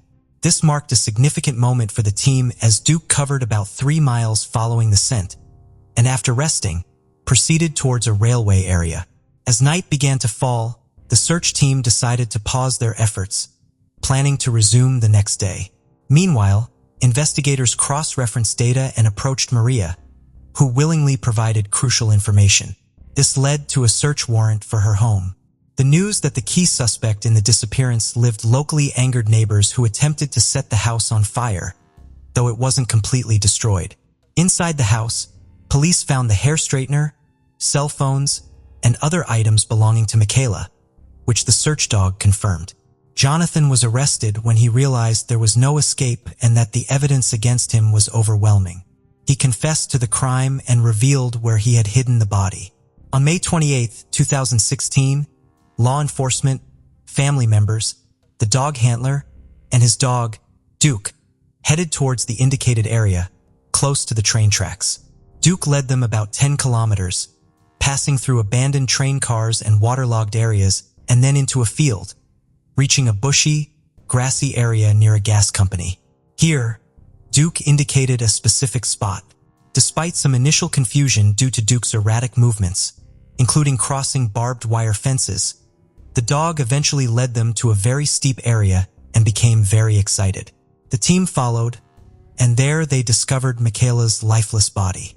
Despite the grief, Monica was immensely grateful to the dog handler and Duke for bringing closure to their ordeal. While it was a grim reality, it ended the uncertainty that had plagued her. Micaela had been found not as hoped, but now she could be laid to rest properly. Meanwhile, everyone in the city demanded life imprisonment for Jonathan as they awaited the preliminary autopsy report. Jonathan was transferred from the police station to the district attorney's office, but refused to testify, causing a delay in the legal process. He was later moved to prison. The prosecutor had 15 days to file charges and request pretrial detention due to the case's severity. On May 30th, 2016, Micaela was finally laid to rest. The funeral procession was attended by many, marked by tears for the loss and applause for the joy she brought during her short life. Her remains were buried in the municipal cemetery. Since then, her mother has led the charge on the case with remarkable determination. Jonathan was charged with homicide, including concealing attempted sexual abuse and aggravated theft, as well as premeditated murder and femicide. Additionally, the prosecutor included the crime of grooming or cyberbullying, defined in the Argentine Penal Code since November 2013 as using electronic communications to contact a minor for committing any sexual offense against them. Given the severity of the crimes, Jonathan could face life imprisonment. Due to social network privacy, authorities could only access Jonathan's interactions with Micaela, leading the prosecutor to suspect he might have tried to entrap other girls similarly. Monica actively sought tougher laws against cyberstalking and advocated for official preventive campaigns with national and provincial reach. In August 2016, just before Micaela's 13th birthday, she chained herself to the National Congress's doors to voice her demands and prevent similar tragedies. The protests gained support from different organizations, which had also been pushing for the criminalization of producing and distributing child sexual material online in Argentina. They emphasized the urgent need for awareness of the risks associated with internet use, highlighting the real individuals behind each screen and device, not all with good intentions. Monica's persistence paid off, and within 48 hours, she and the NGO members met with then Argentine vice president. Meanwhile, Jonathan's defense lawyer indicated that he wouldn't seek acquittal, but would challenge the legal framing of the charges. After over a year, the trial began in October 2017. On the first day, Jonathan arrived in the courtroom with a helmet, bulletproof vest, and escorted by 8 prison officers. He faced insults from the victim's family members, demanding he face them and vowing revenge. Monica tried to calm her relatives in a moment captured on video and shared on social media. She often looked up to the sky, took deep breaths, and stayed focused on Jonathan, who barely showed any reaction. Sitting before the judges, she was determined to provide the necessary information requested by the prosecution and defense. Her testimony was understandably the most emotional and challenging to hear, as she felt that not only had she lost her daughter, but her own life had been stolen. She also blamed the judge, who had granted procedural benefits to Jonathan, believing this enabled his escape and subsequent crimes. After Monica's testimony, the defendant requested to leave the room until the closing arguments, amidst growing insults from the public gallery. Later, other family members, including Micaela's father, brother, teenage boyfriend, and the last 2 women who saw Micaela, answered questions. The court also reviewed documentary evidence, including the victim's clothing and belongings and security camera footage. On the third day, the defense argued that the accused had suffered a head injury leading to cognitive function impairment. However, the medical professionals conducting the autopsy and the psychologists and psychiatrists who examined the accused provided strong evidence that he acted systematically and was fully aware of his actions. After a week of trial, the judges unanimously ruled that Jonathan Luna's actions against Micaela Ortega were triple aggravated homicide due to premeditation, gender violence, and concealing other crimes as he failed to achieve his ultimate goal of committing a sexual offense alongside charges of sexual harassment, cyberstalking, and theft. Consequently, Jonathan was sentenced to life imprisonment, marking the first case of grooming leading to murder in Argentina. As a repeat offender, he would not be eligible for parole for 35 years. The verdict was met with cheers in the courtroom. Outside, visibly distressed Monica gave her first statements to the press. Her dedicated fight gave her the strength to face daily life and find meaning in her grief. For Claudio, however, as he expressed, while the verdict brought some solace during the 2017 Christmas celebrations, the outcome was bittersweet. Subsequently, the consumption of anxiolytics was made mandatory for him to cope with the tragedy. Thanks to Monica's efforts in 2020, the Mika Ortega law was enacted, establishing a national program for the prevention and awareness of grooming or cyberbullying against girls, boys, and adolescents. Its aim is to prevent, raise awareness, and generate consciousness in the population about this issue through the responsible use of information and communication technologies, as well as the training of the community. However, 2 years later, the case made headlines again when it was revealed that in August 2022, Jonathan appeared in the legal case as Joanna. Jonathan stated that he perceived himself as a woman and has since called himself Joanna. Based on this, he was transferred not to a women's prison, but to a transgender pavilion. While acknowledging that self-perception is indeed a personal decision, the Ortega family's lawyer expressed that neither she nor Monica were informed about what was happening with the man who took Micaela's life. Regarding the possibility of Jonathan receiving a reduced sentence, if it's proven he identified as a woman at the time of the incident, the lawyer doesn't believe it's likely to succeed. She mentioned that despite undergoing various therapies and evaluations, the accused never expressed anything about his gender identity. This raised suspicions among their clients, especially Monica. They demanded to know what kind of exams were conducted, how the case was framed, and what it was based on. In front of the cameras, Monica was more direct. She expressed feeling terrible, not just for losing her daughter, but also feeling deceived by the justice system. At that point, her determination to educate more people, especially parents and children, about cyberbullying became stronger than ever. In May 2023, Jonathan formally requested to be transferred to a women's pavilion. After, another irregularity involving Jonathan surfaced. Monica publicly reported that Jonathan had a cell phone in the prison he was housed in. This information about the dangerous inmates' privileges was shared through a fake social media profile, showing not just photos but also mentioning his social media accounts and ongoing use of the phone for scams. Following Monica's complaint through her lawyer, authorities analyzed the photos and confirmed that the signal originated from inside the prison, proving that the images were real and indeed, Jonathan had a cell phone. In mid-2023, the Supreme Court declared a complaint filed by the subject's public defender inadmissible, thereby confirming Jonathan's life sentence. In media conversations, Monica mentioned that seeing so many photos of her daughter at home helps ease, even if momentarily, the unbearable pain of her absence. She believes that every change achieved over the years, every discussion, and every legislative progress owes itself to Micaela, and it's for her that she continues to stand strong. According to Monica, Micaela was a fighter who stood her ground till the end, which is why Monica wants to follow in her footsteps. She only wishes to see her again someday and hopes that her absence won't be in vain.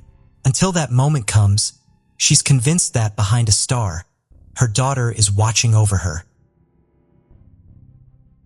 Case of Sony Milbrook. Sony Milbrook was born in Memphis, Tennessee, USA on February 15, 1981.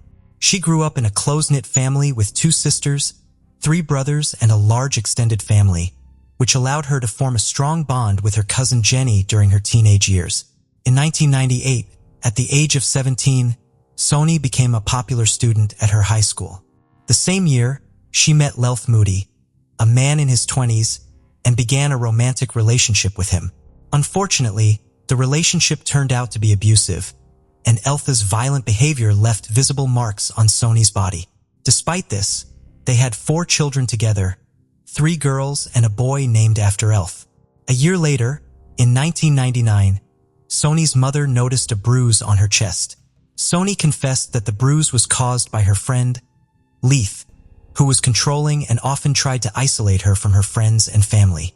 In the same year, Sony moved into an apartment in the Fraser neighborhood of Memphis. However, her new home was soon vandalized, with furniture slashed, clothes missing, the television destroyed, food smeared on the walls, and personal hygiene products scattered everywhere, including down the stairs. On the mirror, someone had written, "Kiki loves you" in red nail polish, with Kiki being Leith's nickname. On October 31st, 2000, Sony, her cousin Pamela, and Leith went to a bar called Mirage. While they were there, Leith slapped Sony and threw a drink in her face. Sony and Pamela left the bar and sat in the car, where Sony was visibly shaken and trembling. She asked Pamela to take her home before Leith arrived. Once home, Sony locked and chained the door. An hour later, Leith showed up, yelling and banging on the door. Pamela finally got Leith to leave by threatening to call the police. After Sony calmed down, her cousin left her alone at home. However, later that evening, Pamela got a call saying that Sony was in the hospital. Somehow, Leith had managed to get into the house, and when Sony tried to end the relationship, he violently retaliated. He tore her clothes, beat her on the head, face, chest, arms, and thighs, leaving her with bruises all over her body, a loose tooth, and even temporarily losing consciousness after being choked until she passed out by Leith Moody. Not long after, Sony discovered Elth Moody's birth control pills in her apartment, and he assaulted her again. By late 2008, when Sony was 27, she was working at a Christian academy. She was a reliable employee who always arrived on time, so when she missed work or requested time off, it was usually for significant reasons. One day, she called her employer to say she couldn't come in because her face was badly bruised, and she didn't want the children to see her like that. The director allowed her to wear sunglasses inside the academy, and Sony confided in her boss about how her boyfriend had once chased her in his car, trying to force her off the road. Leith Moody's violence wasn't limited to Sony and their children. In April 2008, he was found parked in an SUV with a firearm, despite being prohibited from possessing one, as a convicted felon. He had already served 2 years in prison for theft, and another 3 for drug possession with intent to sell. On October 6, 2008, the situation between Sony and her boyfriend Leith reached a crisis point. After failing to show up at the academy, Sony sent a distressing text message to her boss at 5 p.m., stating that Leith was holding her hostage in her own home and had been beating her all day.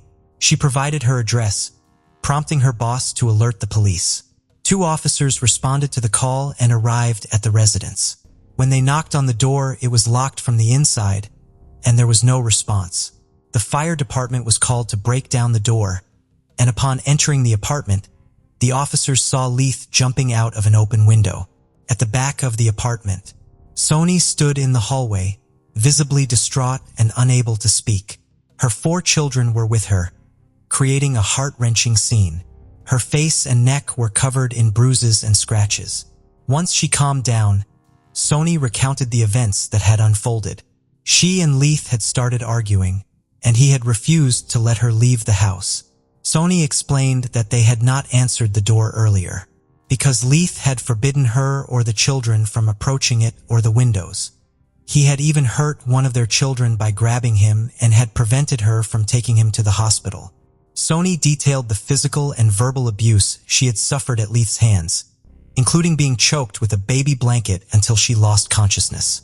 When the police arrived, Leith had threatened to suffocate her again, vowing to kill her next time. Although the officers searched the area, they were unable to find Leith. Sony and her children eventually left the house in her car. 3 days after the incident, Sony applied for a restraining order against Leith, fearing for her life and wanting to prevent any further contact with him. However, she failed to attend the court hearing on October 23rd, which meant the protection order was never granted.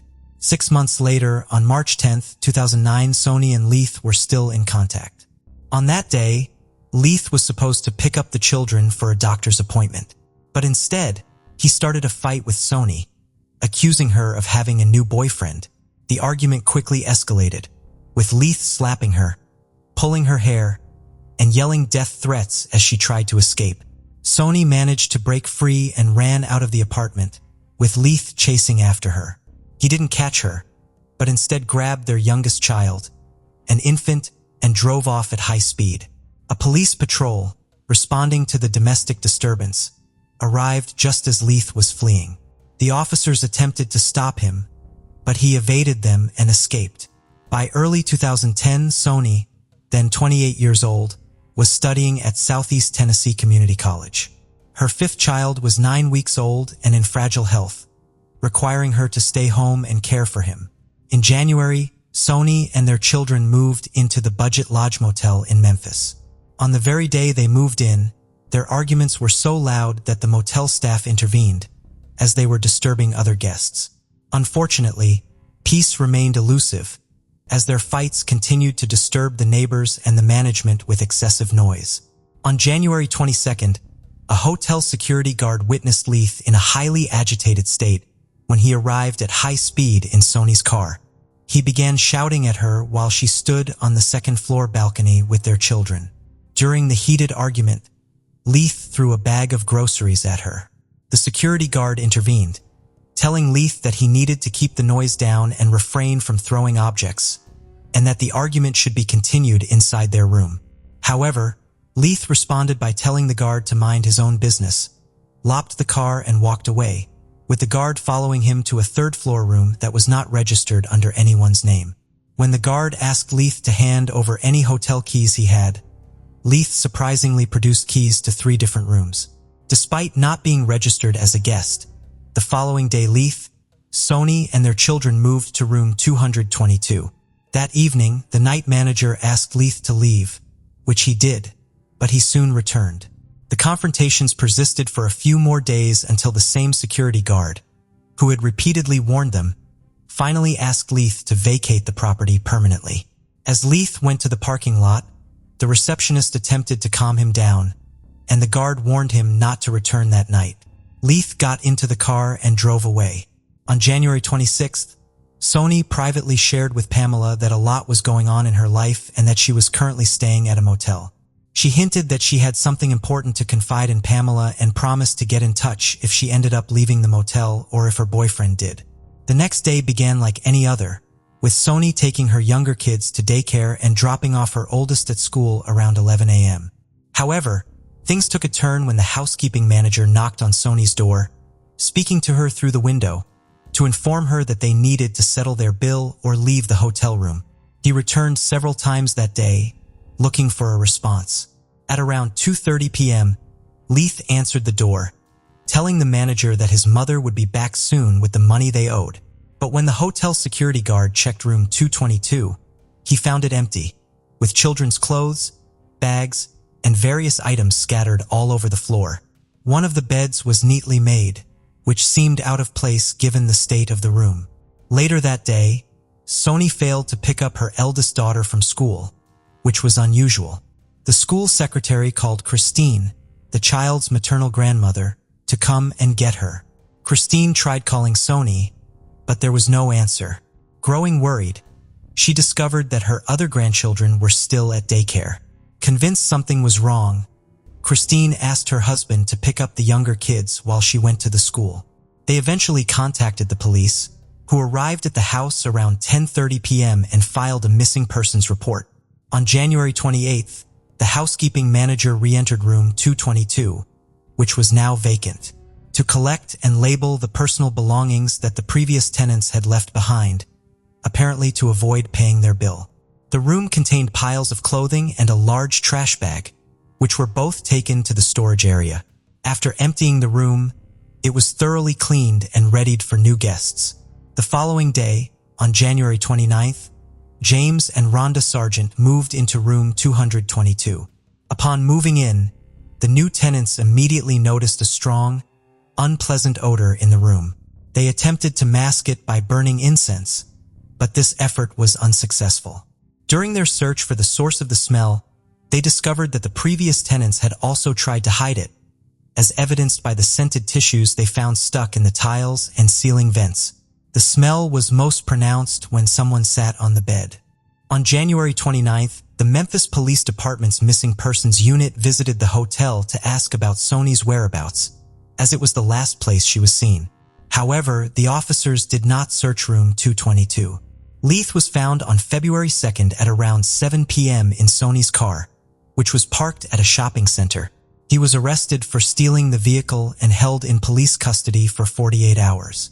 During that time, he was questioned about Sony's disappearance. Leith said the last time he saw her was on January 26th, when they met at 7 a.m. in the hotel parking lot, went to the room, were intimate, and then went back outside. According to Leith, Sony let him take her car keys because she planned to use her social benefits and a school loan to buy a new car. However, investigators discovered that Leith had actually been staying at a different hotel, making it unlikely that he spent nights in the car, especially considering the snow during that period. On February 3rd, police found a debit card with Sony's name, along with several recent purchase receipts inside the car. On the same day, police examined the clothes that had been stored at the hotel, searching for DNA or other evidence, but they found nothing. This lack of progress added to their frustrations, and as a result, Leith had to be released due to insufficient evidence linking him to Sony's disappearance. Meanwhile, Sony's cousin and her mother had the painful task of going to the hotel to collect Sony's belongings. Sony's cousin had a terrible premonition, but unfortunately, she did not find anything to support her feelings. On February 4th, the police went to Moody's uncle's house, where they found a DVD player that had been taken from the hotel room in Sony's wallet. Moody had given these items to his cousin, who told the police that Leith had borrowed the DVD player on January 24th, saying he wanted to watch a movie. Leith was seen driving a red car that day. Later, when the cousin asked Leith why he hadn't picked up the children on January 27th, Leith avoided the question. When asked about Sony, Leith left the DVD player and wallet in a bag and quickly left the house. James and Rhonda Sargent asked to be moved from room 222 because of the constant bad smell. Since no other rooms were available, they had to move to a different hotel. However, even after the room was cleaned and the carpet was washed in early February, subsequent guests in room 222 still complained about the foul smell, which only slightly improved for a few days. Sony's family, especially her kids, were devastated by her disappearance. Their only hope was for her safe return. On February 4th, homicide detectives visited the hotel where Sony was last seen. By then, her room had been occupied and cleaned at least 3 times. The detectives didn't enter the room, but asked the staff if they had noticed anything unusual, and all said no. On February 7th, James and Rhonda, probably relatives or friends of Sony, returned to the hotel and changed rooms 3 times, including one night in room 222, which was the same room Sony had stayed in. They told the management that the rooms still smelled bad. In March, a deeper cleaning of room 222 was carried out, including the carpets, bedding, bathroom curtains, and window drapes. But to everyone's surprise, the smell didn't go away, it got stronger. The manager talked to the security guard about the issue, and during their conversation, they remembered that Sony had vanished at the end of January. The guard recalled the events from that time and suggested that the manager check room 222 for signs of blood or cleaning products. 10 minutes later, the manager returned and asked the guard to come with him. What they found was horrifying. The 2 men walked into the room to find that the manager had removed the mattress from one bed, leaving only the frame behind. The lower part of the bed frame had a built-in enclosure, which prevented the space underneath from being used as a storage area. However, when they lifted the box spring, they discovered a large empty space that could conceal anything. As they peered through the solid edges of the frame, they stumbled upon a gruesome sight, a decomposing body. They immediately called the police, who arrived at the scene shortly after. Upon inspection, the bed frame was found to have marks all over it, with 2 broken wooden areas near the headboard. A towel and a cloth bag were discovered between the legs of the body, which was dressed in a shirt, but was naked from the waist down. The autopsy conducted by the forensic team revealed that the cause of death was strangulation using a coaxial cable. The cable was wrapped around the victim's neck, under one arm, around the chest, and ended at the back. According to the forensic examiner, would have taken at least 2 to 3 minutes of continuous pressure to cause death. DNA analysis matched Sony's genetic profile, which included female markers. Additionally, male genetic material was found on 5 parts of the cable. The main theory was that Sony was already dead when she was reported missing, and that Leith had used the coaxial cable from the DVD player he had borrowed from his cousin, suggesting premeditation. Leith was detained by the police shortly after, although not for the discovery of Sony's body. He was arrested on a separate charge of possessing a firearm, despite a prior felony conviction. Despite this, he was considered a person of interest at the time of his arrest, as he was the last person seen with Sony alive. Furthermore, he was found in Sony's car when he was arrested and taken to the detention facility in Mason on March 18th. The police have launched an internal investigation to find out why the case took such an unusual turn. They acknowledged that the family deserved answers and explained that despite their eagerness to solve the case, the officers had taken a wrong turn that led them away from the room. The police also stated that they had never dealt with a situation like this before, saying that the discovery was more astonishing than fiction, and highlighted the tragedy of domestic violence. However, they regretted that the room had been cleaned and rented out multiple times since Sony's death, which made it difficult for them to collect evidence. Rhonda, one of the first tenants to occupy the room where Sony's body was found, expressed skepticism about the police explanation when she spoke to the media. She pointed out that if the officers had asked to enter the room during their January visit, she and her husband would have let them in. Rhonda argued that unlike her and her husband, the officers should have been able to recognize the smell of a decomposing body and found Sony much sooner. Finally, the time arrived to bid a loving and dignified farewell to Sony. On March 24th, her funeral took place. Following her death, Sony's children were placed in the care of her sister and brother-in-law. By April 1st, they had begun the process of obtaining legal guardianship of the children. She acknowledged that while the children were the primary victims of the tragedy, the lives of all family members were severely disrupted. She vowed that although she couldn't bring her sister back, she was resolute in providing for Sony's children, ensuring they received the necessities like food, clothing, and toys, and keeping them together as a family unit. Sony had benefited from a social program that refilled her debit card for grocery purchases on a regular basis. Shortly before her disappearance, the card was replenished as part of her tax refund. The police were able to track the card's movements, which led them to Leith, who was found with the card. Their investigation showed that the card was used on February 1st, for days after Sony went missing. At a convenience store she regularly visited on the 1st of each month to withdraw cash using her electronic benefit transfer card. The police visited the store and asked the owner to share the footage from the 16 security cameras. The surveillance system had captured footage of a man wearing yellow clothing using Sony's card at 11:38 a.m. on February 1st. He bought a bottle of orange juice, withdrew some cash, and purchased a cigar. After making the purchases, the man returned to a car driven by another person.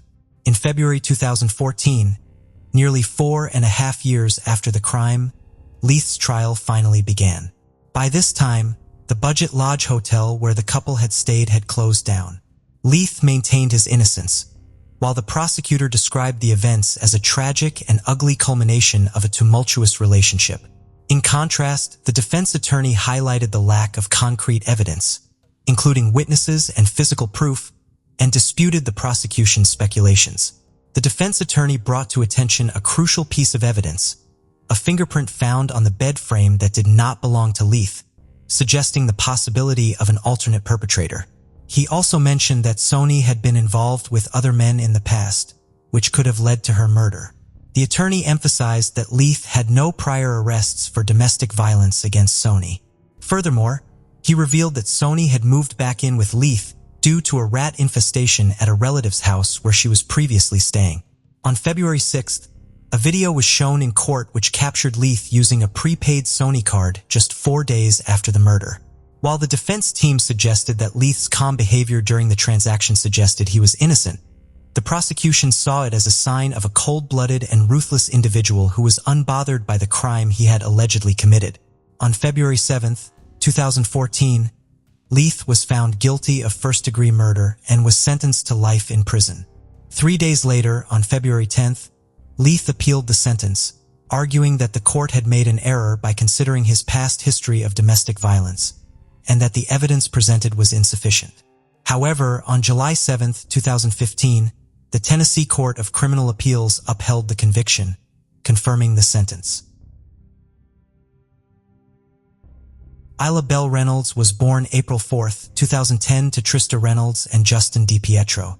On the night of December 16, 2011, Isa was with her father at his home at 29 Violet Avenue in Waterville, Maine. He lived with his mother, his sister, and his sister's infant daughter. But that night, Justin's mother wasn't home and his girlfriend Courtney Roberts and her son were staying over. Justin would put 20-month-old Isa to bed at 8 p.m. This was the last time she was ever seen again. The night she went missing, there were 3 adults in the small home: Justin, his sister, and his girlfriend. Justin called the police at 8:50 the next morning to report her missing. Investigators found Isa's blood in multiple places in the DiPietro's home, including her first-floor bedroom and his basement bedroom, which is where he slept that night with his girlfriend and her child. His sister and his sister's child slept on the first floor. In late fall 2011, Isa's mother Trista decided voluntarily to enter treatment for substance abuse. Before entering the rehab program, Trista arranged for her sister to take care of Isa with the help of Trista's mother. But Justin's family contacted DHS and claimed that Isa was supposed to be in his care, though there was never a formal custody arrangement. Without a home visit, Isa was removed from her aunt and grandmother's care and instead placed in Justin's home that he shared with his mother and sister. A home visit would have been standard procedure, but this crucial step was skipped according to Trista and her family. The representative from DHS who placed Isa in the DiPietro home was a woman named Karen who was related to Justin's mother Phoebe. Trista had reasons for keeping Isa out of the DiPietro house. She felt that Isa wasn't safe there. Although the pair had been voluntarily co-parenting Isa, she started coming home to Trista with unexplained bruises. When Trista asked what happened, Justin said there was an incident in the ball pit at Chuck E. Cheese, but Trista knew Chuck E. Cheese didn't have a ball pit. One time, Isa's arm was broken while in Justin's care. He claimed she sustained the injury when he was carrying her into the house, and his arm slipped, causing him to fall on top of her. Justin never sought medical treatment for Isa's injury, and later she had to be placed in a soft cast to heal.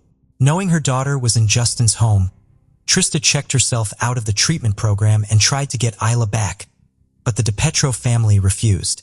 When she called to speak to Isa on the phone, Justin and his family made excuses as to why she was unavailable at the moment. Trista stated that she received text messages from him stating that she would never get Isa back. Trista filed for full custody of Isa on December 15th, and Justin called to report her missing the morning of December 17th. In April 2012, police found some unspecified items of interest behind the Hathaway Creative Center in the Kennebec River, about a mile from the DiPietro's home. In May 2012, nearly 6 months after Isa vanished, authorities publicly stated they believed she was dead, but did not believe she had been abducted. Investigators found several drops of Isa's blood on her car seat strap in Justin's vehicle, and her dried vomit was found on the back seat. Drops of her blood were also found on her slippers, the sofa, her baby doll, a fan cord, a plastic tote in the basement, and also on a sheet found inside the tote. On Justin's sneakers, his mattress and sheets, the cement floor and wall beside his bed, and a pallet in the basement. When investigators showed him the blood, he had no reaction. He also told Trista that it was no big deal. He said he had no idea what happened that night, and she must have been abducted, and stated it was just a normal night. Strangely, he also took out a life insurance policy on Isla weeks before she disappeared. In December 2018, 7 years after her disappearance, Trista filed a wrongful death suit against Justin. Although the suit seeks unspecified monetary damages, she stated the real goal of it was to get answers as to what happened to Isla and to recover her body. In his response to Trista's filing, Justin said he was innocent of any wrongdoing in Isla's disappearance and the blood in his house was from one time when she was sick. Authorities maintain that he has not been cooperative with the investigation and they believe the adults who were in the home that night are withholding information.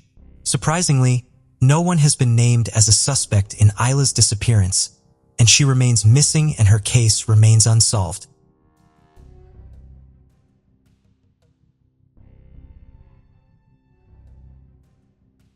On December 7, 1985, Armand and Lorraine Peltier led their Siberian husky named Paka outside their home in Frenchville, Maine, right across the river from Canada.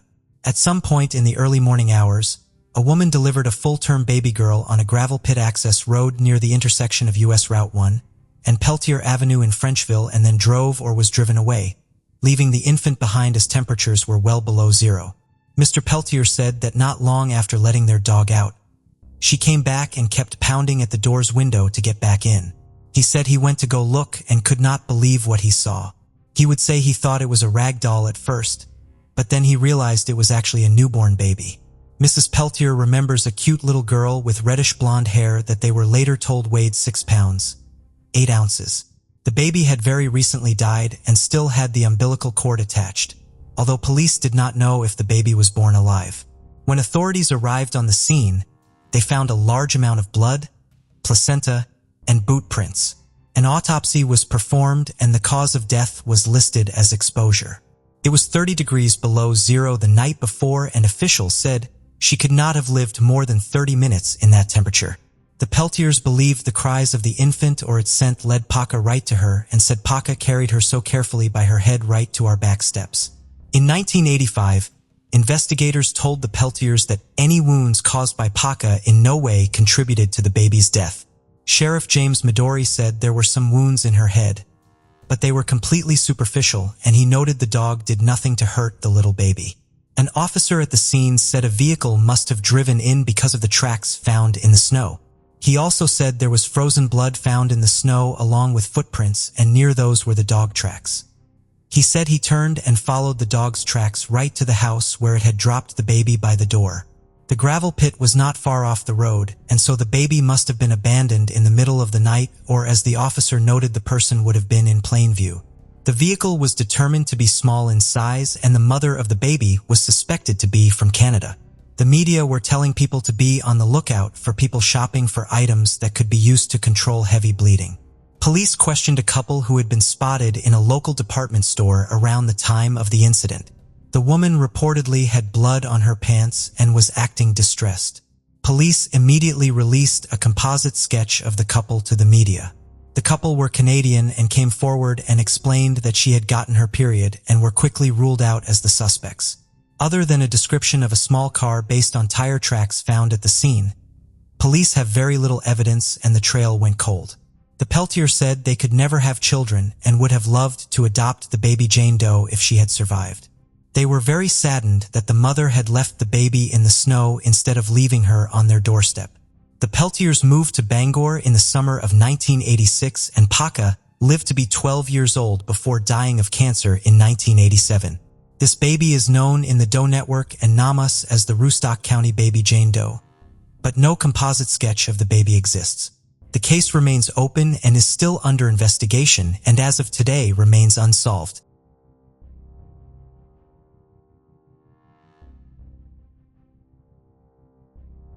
Robert Joyo was born January 13, 1980 and was nicknamed Rob. He was described as a goofball that loved to make people smile. He enjoyed football and horseback riding in Cape Cod where he was born. Around his sophomore year of high school, his grades began to slip and so his coaches removed him from the football team and told him to get his grades up. Football had been incredibly important in his life and without it, he began to struggle to find purpose. That's when he found himself getting into more and more trouble. At some point during all of this, his family decided to move away from the large city of Houston, Texas, to the more isolated town of Gorham, Maine. Rob would go from a very large school in Houston to a much smaller school in Gorham with very cliquish groups. With Rob being 18 and only having a couple months left of high school, he would get in an apartment on April 3, 1998 in Portland, Maine with his friend Andre. That same day, he would go with his father to buy a Ford Bronco that he found. Earlier that day, Rob played basketball with his younger brother, Mark, for a few hours. His mom bought several bags of groceries for Rob, and when he drove away that day, nobody knew that his first night of freedom would actually be his last. He never even got to spend one night in his new apartment. That night, Rob dropped off his car and belongings at his new apartment and went out with his friends to the Metropolis Dance Club on Forest Avenue in Portland, a popular under-21 club. While at the club, his friend Michael got into an argument with another group of young men. It was bad enough that his girlfriend Monique suggested that they needed to leave as she had heard the other group was looking to fight. Rob and his friends hopped into a van and drove to the 24-hour Denny's on Congress Street where the crowds always went to after the club closed. When Rob and Michael and the rest of their group made it to Denny's around 1 a.m., they found 3 cars of guys waiting for them in the parking lot. While Rob and the others waited in the van, his friend Michael got out of the vehicle and was met by a guy named PT suddenly. Someone from behind PT lunged forward and punched Michael, who dropped to the ground and slid under the van. Rob and the other passengers got out of the vehicle to help, only to find themselves surrounded by dozens of people. Rob ended up fighting with an 18-year-old professed gang member named Kevin Janasco. Rob and his other friends got pulled apart, and they were all engaged in their own isolated fights in the parking lot. Most of Rob's friends scattered. Some even ran away from the scene, but Rob was left trying to fight off several people. Sometime during the commotion, Rob's shirt was pulled up over his head and then he was stabbed. When the sound of police could be heard, the crowd dispersed, leaving Rob lying on the ground bleeding to death. By the time police arrived, he had lost way too much blood and was pronounced dead at the scene. Although nearly 100 people scattered, there was still about 50 people nearby, but no one came forward as an eyewitness to who stabbed and killed him. The initial police investigation included interviews of about 60 people, and they were able to piece together some of the details of the evening, but details were still murky. The police discovered that the rival group was either affiliated with or full-fledged members of the Southeast Asian and Cambodian gang called the Tiny Rascals. An investigation revealed that in the first car, a red Mustang, was 15-year-old Siha Srey, Sam Kim, Tana Ork, and Siha's brother. In the second car, a blue compact, was PT Kevin Janasco and at least 3 other people. And finally, a dark Toyota car within Massachusetts plates was driven by Sam Kim's brother and had 3 guys with him from Boston, and the vehicle they were driving had weapons in its trunk. The knife that killed Rob was left behind in the parking lot and fingerprints were pulled from it, but investigators could not definitively link them to anyone. That same night, PT, along with Kevin Janasco, who fled the scene in PT's car, was taken into custody for questioning. Rob's blood was all over PT's jacket, but they were both released the following day. The other cars with the Kim brothers, Siha's Ray, the men from Boston, and Tana Ork fled the scene and hid in one of the brothers within 2 days of Rob's murder. A suspect started to emerge. A 15-year-old girl came to the Portland police station with her parents to talk to them about a phone call she received after Rob's death. She said that she was talking to 15-year-old Siha Srey, and he confessed to her over the phone that he had stabbed Rob after somebody used racial slurs against him and his friends. Siha initially told police that he wasn't even at Denny's that night. However, another witness, one of Siha's friends, came forward and said that Siha asked him to be his alibi to back up the lie he told police. At age 15, Siha was charged with the murder and spent 18 months behind bars, but he was released after investigators felt there wasn't enough evidence for a conviction. Several years later, Siha was shot and killed in a dispute over drug money. Rob's brother Mark claims he and the police heard several credible accounts that indicate Siha was not the killer, and he likely took the fall for someone else. Rob's family is asking witnesses to come forward and finally tell the truth about what happened the night Rob died. But as of today, this case remains unsolved.